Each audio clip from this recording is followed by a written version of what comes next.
Iulia Carchelan is an artist who grew up watching her father paint in watercolor. A firm believer that one can learn by observing and doing, she continues to explore different subjects and engage with her audience through the conversations and narrative created by her atmospheric landscapes. Join us as we talk about colors you can choose to create a mood in your painting, the key pointers to remember when painting landscapes, why you don't need high-end materials to create, but having a go-to brush is a must, and evoking emotions through your art's narrative. If you want to be part of the conversation, then send in your questions and topics you want us to cover to hello@etcherlab.com. Hey, this is Jessie from Etcher. We believe in your power to create, so we invited artists from all around the globe to inspire you to keep on creating. Join us in this journey and let's celebrate creativity. This is Make More Art, the podcast.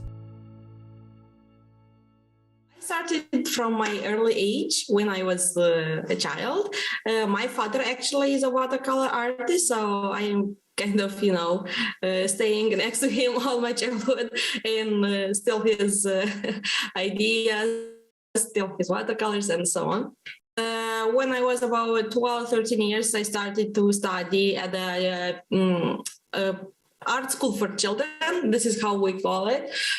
About 4 years I studied there. Then I graduated at college and university. But the technique I use now is inspired and developed by my father, and I kind of continue it. Okay. Try to perfect, if I can say so. Yes. Yeah.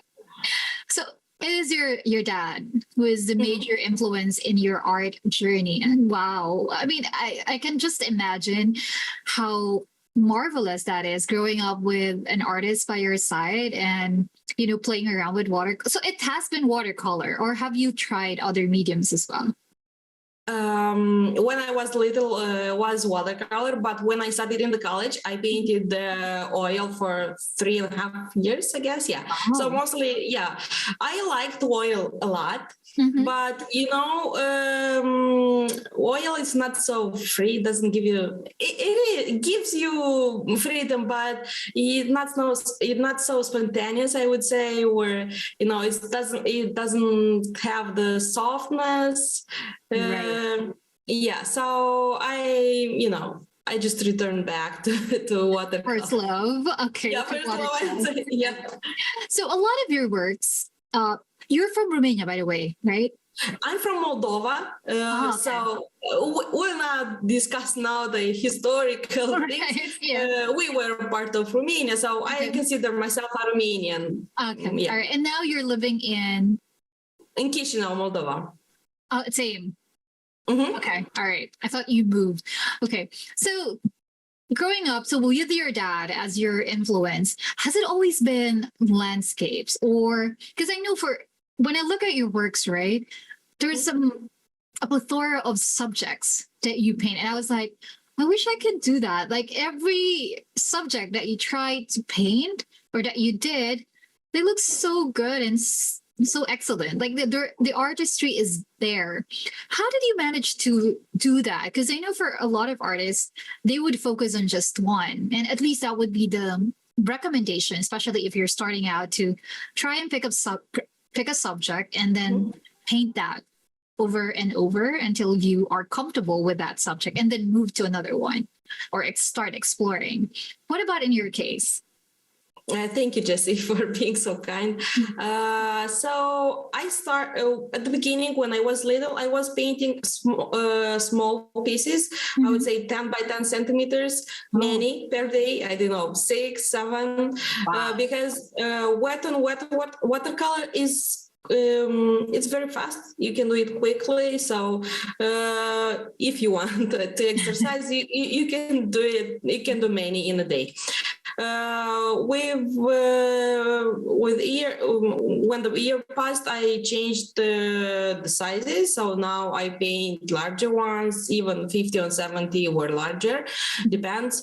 But I would, you say that I I try all the subjects, but I would say only landscapes, cityscapes, and some marine scenes.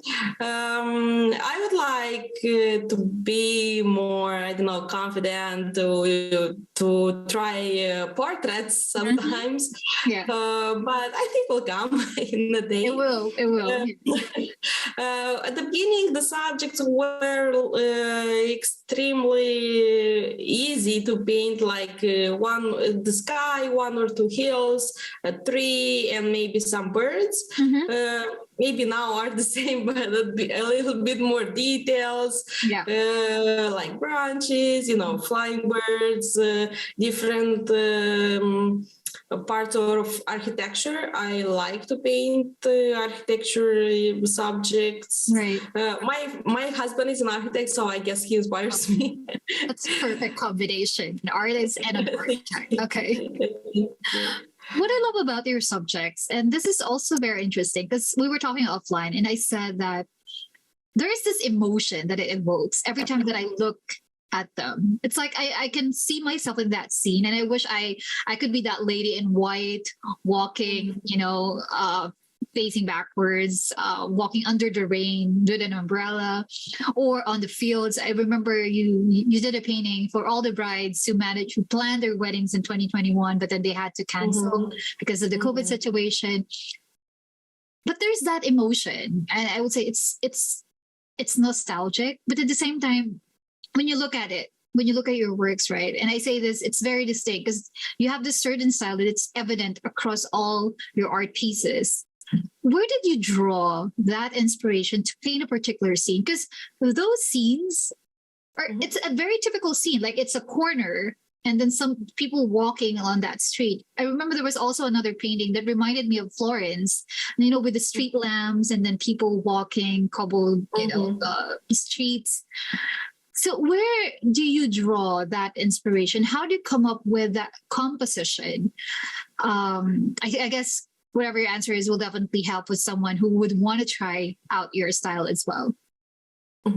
So I call my paintings my creation atmospherical paintings. So I always try to create an atmosphere, maybe moody or maybe more, optimistical or something. But moody landscapes are my favorite. So. I guess they are more than 70% of my subjects. Doesn't matter if it's winter, summer, autumn, or I just love to paint rain, umbrellas.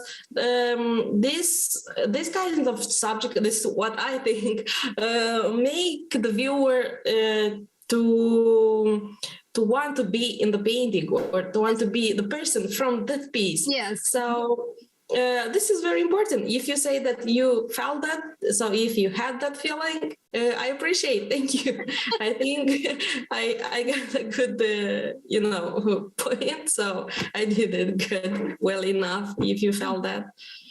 That's actually, that's what I felt when I look at your works. It's like, I want to be, like what I said, I want to be that lady in white walking along the streets with the street lamps and the rain with an umbrella, or it's a winter scene. You said earlier that it's a style that you sort of adapted from your father's and you sort of perfected it. What are the things that you injected into his style to make it more you? So I think these ladies with umbrellas, my father paints mostly rustic landscapes, inspired by rustic, lifestyle, people, or so on. He paints also moody street scenes, cityscape, not only, small villages. But I think this is more me than him. This street scene.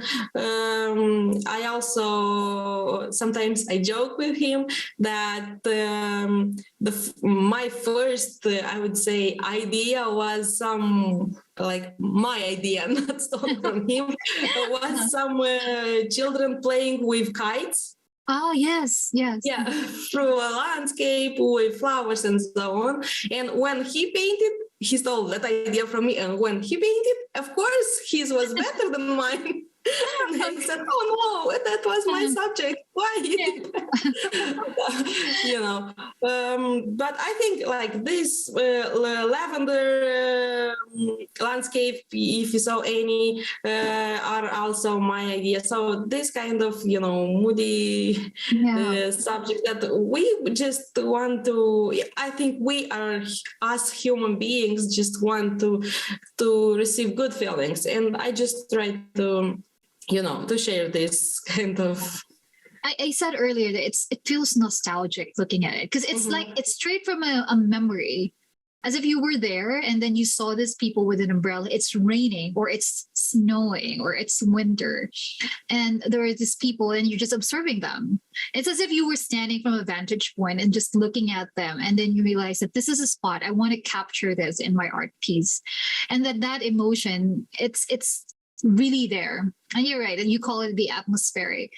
How do you start with the painting? Because when I look at the colors, the composition, right, it's as if they're connected in a way that they're all flowing. There is the symmetry in your art pieces that and it's evident across all your artworks. So I'm interested to know, I'm sure our listeners are too, is how do you attack a painting? So let's say you have this scene in your mind. How do you start? Do you normally work around first and then try to capture a scene, or do you already have that in mind and straight from a memory? I always have something in my mind when I start to paint, but I like to say that I listen watercolor. So if I start to paint and it happens a nice effect, I keep it. It doesn't matter if it was in my idea before I started. We just live together with watercolor. Colorate some in some way. So I start with the sky always. And I try to blend very well with the foreground. Yeah, I guess the word. And basically, watercolor gives this softness and atmospheric. I don't work too much on this. This is the medium who does it. Yeah. So right. I just use it, and then it happens. I guess from what I'm getting from that is that you just let it go, because you said earlier that you go with the flow or something. Yeah. You have something in your mind, you have this idea of what it's going to be, but then when you start working, it's unpredictable, right? The watercolor. But I guess from you, from you love it. You love the softness of it and the happy accidents that it creates. Yes, I love them, and within the years, I started to understand how actually works. What kind of different colors have different texture, I would say, and if you put them together, they blend in a way or in a different way. There are colors that stop some others, and so on. So I just try to to continue painting, and I will understand more and more about the medium and brushes. There are some brushes that helps me, like there are a fan brush that always helps me with the trees. So there is, I have only one since I remember myself. I have only one fan brush. It's synthetic brush, and it still works so good for so many years, and I am so happy. Some other natural hair brushes are expensive. You have to buy them often and often, but that fan brush it's my favorite. I have others, but they don't work as much as the one that I love. And that's synthetic. You're right. It's a synthetic. Yes, the only synthetic one that I have.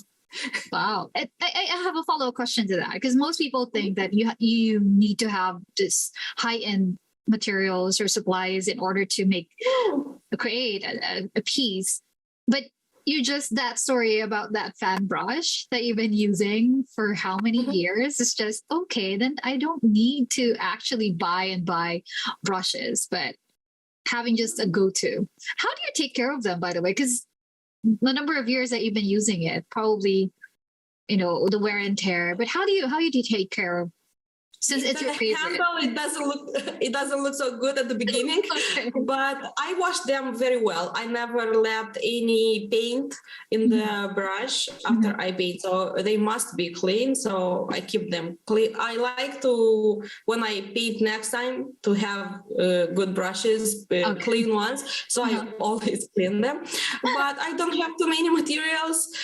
As I said, if someone asks me what are the brushes you suggest or something like that, I always say what you have at your local store. Just, you have to exercise a bit to understand how that works, if that fits your needs. And we don't have to invest too much. Of course, there are expensive, well-known brands that works very fine, but not all of them. Most of them are marketing, So.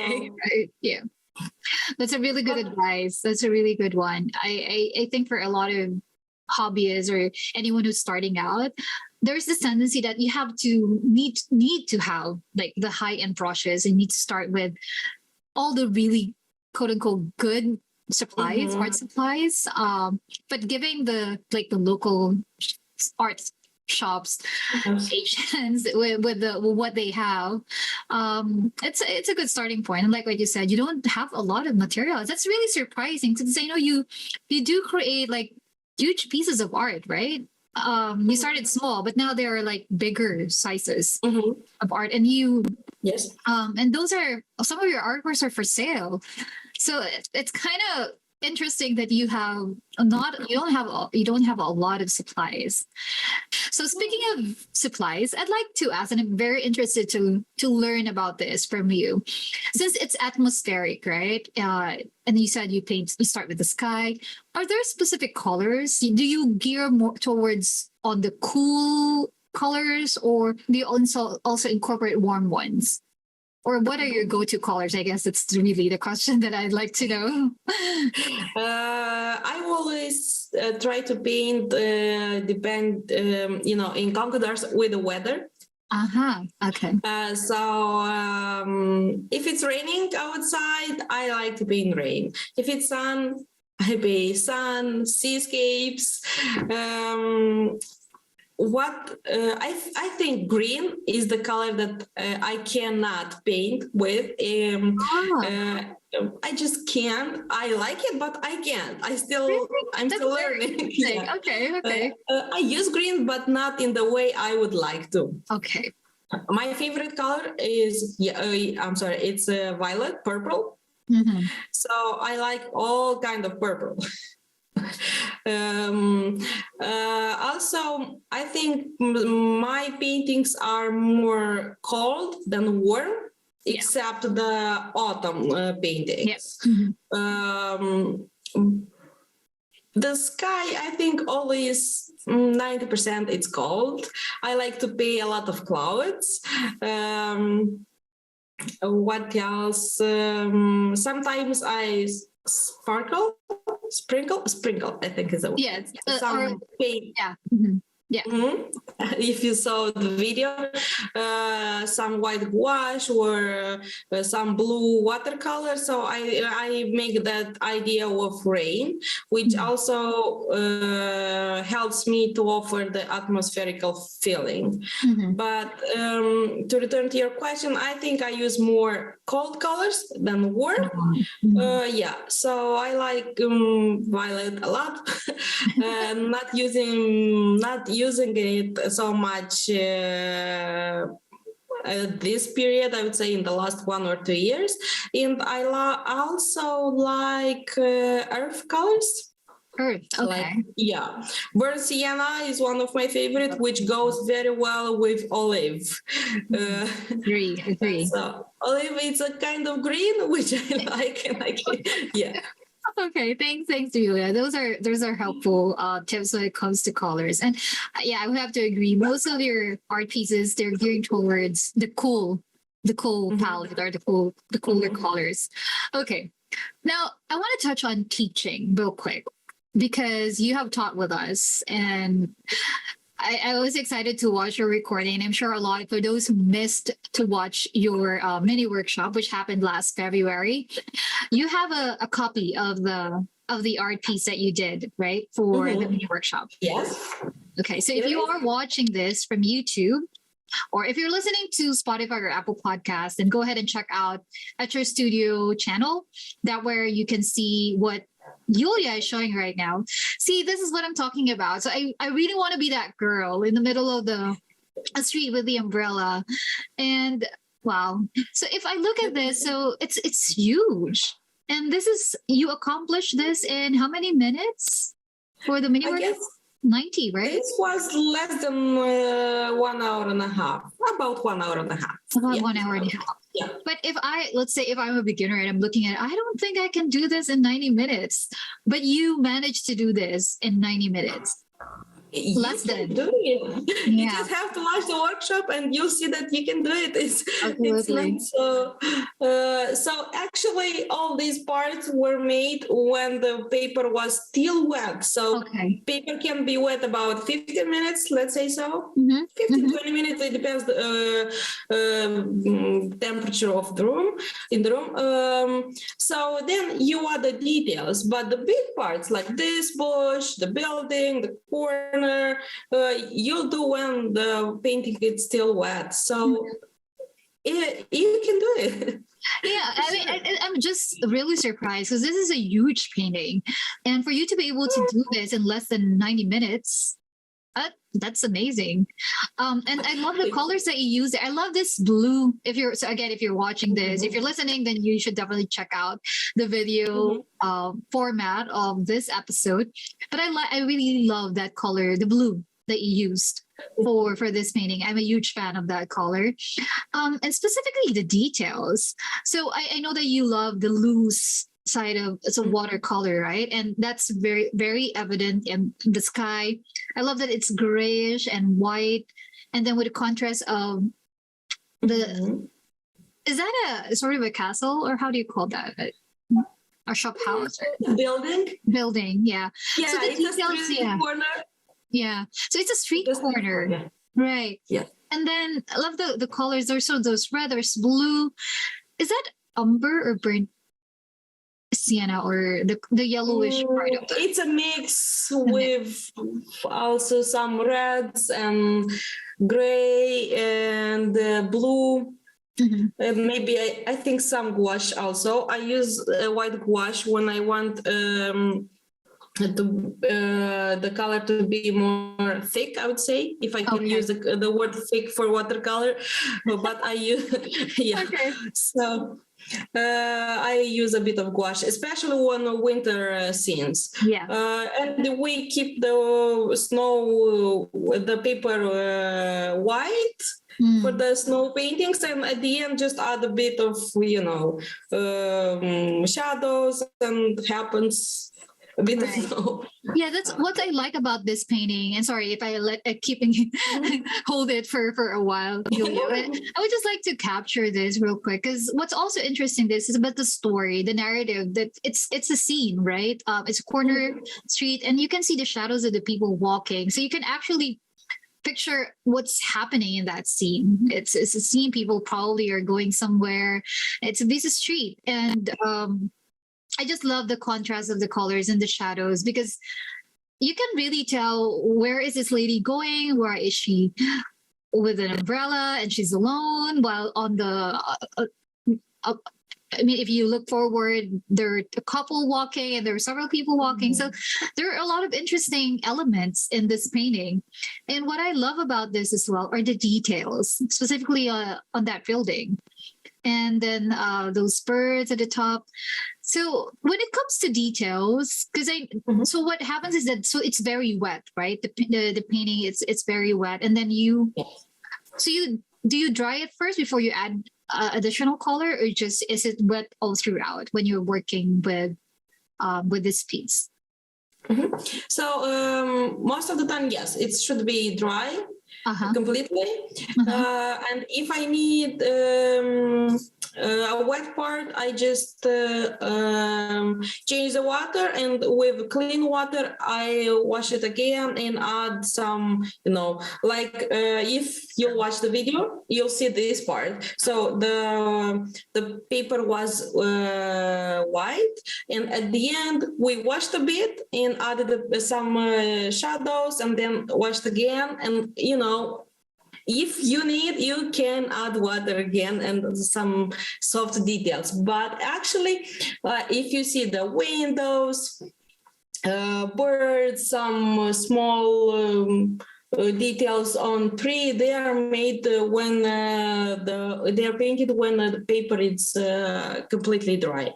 So I always try to use the same colors. If you see the blue from here goes to the window and then goes to the umbrella. I'm not sure if you can see it. So we have to keep it, in a kind of the same colors, not to use the whole 100 colors that we may have.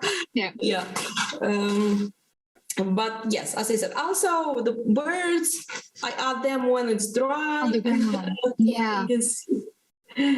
That's really, I mean, this is a painting that you did in less than 90 minutes with all of those elements. So that's, I mean, for someone who is starting out, I would love to finish this art piece and hang it on my wall, definitely. So if you are watching this again from YouTube, listening on Apple or Spotify, or wherever you listen to the podcast, you should definitely check out Iulia's recording mini workshop. It's up on the Etcher Studio website. I will definitely add that link on the description and on the show notes, which is on the Etcher website. So you should definitely check it out. I'm telling you, I will be trying out this painting because I would want this hanging on my wall. It's just a pretty scene and it's very atmospheric. Like what I said, I would want to be that lady with the umbrella. When we talk about teaching, Iulia, what is your style of teaching? So I know that being an artist is this your full-time job or? Yes, it is. Yes. Wow. Yeah. Okay. So I know you do have, and correct me if I'm wrong, have you done on-site classes as well before? Just very few, I would say. Very few. Yeah. Okay. What is your teaching style? Because right now we do a lot of online, and I mean, I'm glad that everyone transitioned to that. So can you share a little bit more of how you do it online when it comes to teaching? Because a lot of people, when, and this is one of an advice that I got from one of the artists that I interviewed as well, is that for you to really be good at what you do, you need to also connect with the teacher who's teaching you. And this is really good. And that's the reason why we do the podcast, because we would want our students with an Etcher to get to know the artist that who will be teaching the class. That way they will be able to connect and resonate with the experiences that you've had, similar to the story that you shared earlier, growing up with your father, who is also an artist. So when it comes to teaching style, what would you say is your style? Especially teaching art, which is totally different when you're teaching like a math subject or a science subject. So I cannot say that I have a teaching style. Okay. I don't have too many classes, but I would say that I have a freestyle teaching. Okay. I like, to joke if you want, if, the audience wants, to interact with me. I don't use too many terms like perspective, explaining to the people how lines goes, what you have to draw, why not. I don't like this. This is not painting. This is, mathematics, I would say. Okay. So I learned this technique just by watching and looking at my father, how he paints. So I think if I could do it, everybody can. So if you just, discuss with me, ask some question and watch what I'm doing, I think it's enough because, the eye is the is the one that has to be impressed. So if you're impressed, you want to try it, you just ask the question of what you didn't understand, and that's enough. Too many details are not important, because if you're not interested on those details. I absolutely agree. And that's a really good point. You have to be vested enough. Like I said, with the eye, whatever is impressive, yeah, you focus on that thing, right? You get interested. And that's it's the same with when you're attending a class.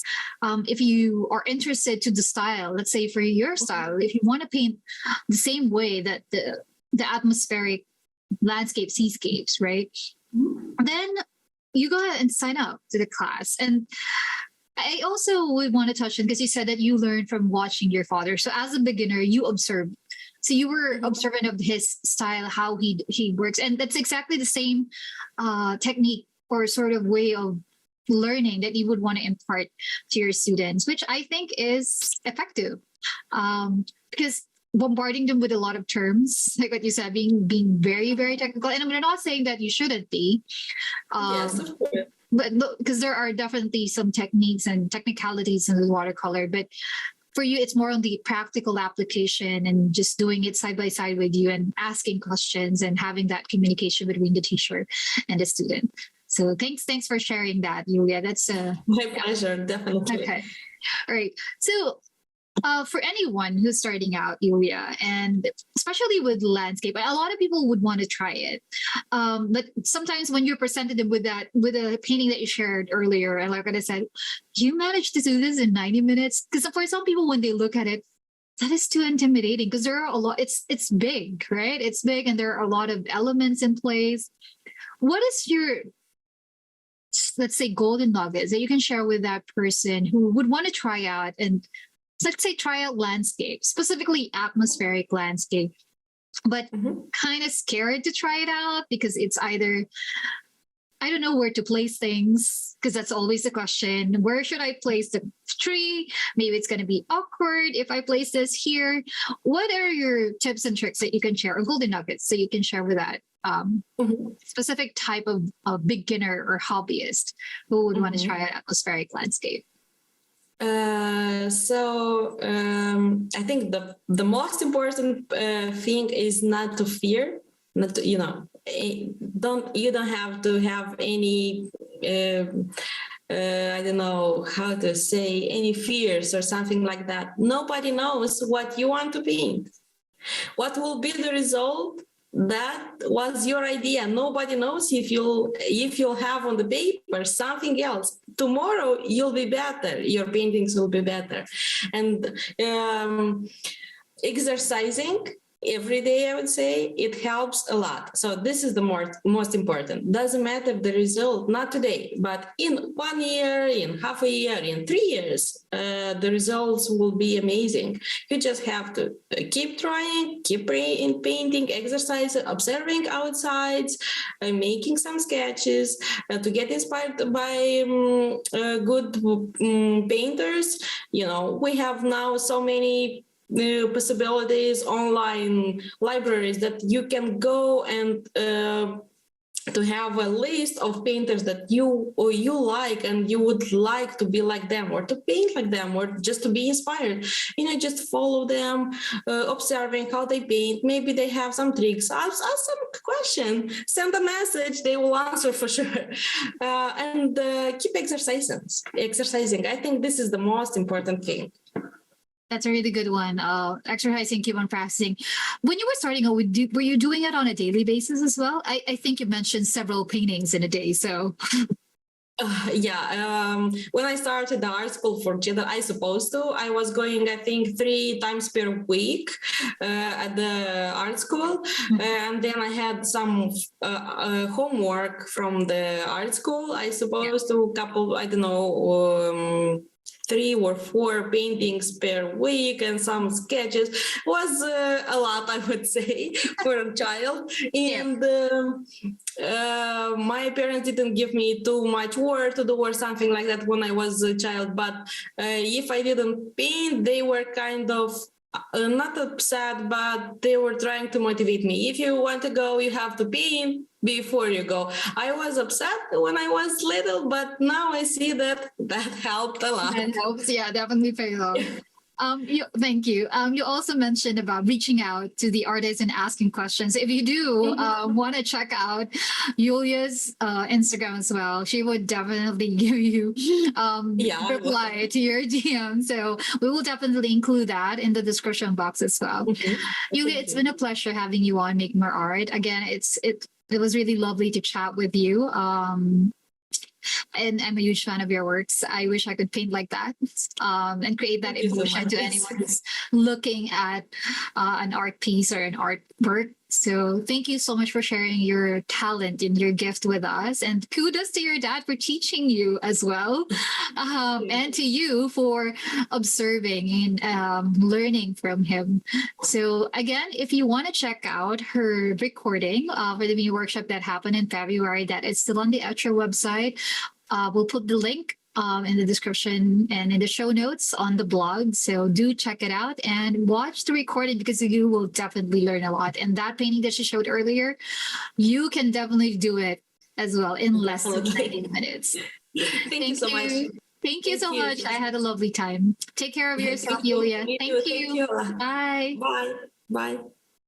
You can really tell when someone is in her element and passionate about their craft. Iulia's personality shines through her works and in her ability to teach others through watercolor. This was such a fun episode, and I will surely give Iulia's technique a try. If you want to share your thoughts about this episode, drop them on the comment section of the blog associated with this podcast at etcherlab.com/Iulia. We would love to hear your thoughts, so please drop us a 5-star review on the Apple Podcast, or you can find us on YouTube at Etcher Studio. And hitting the subscribe button is greatly appreciated. Thank you so much for tuning in, and we'll catch you again next time. Until then, let's make more art.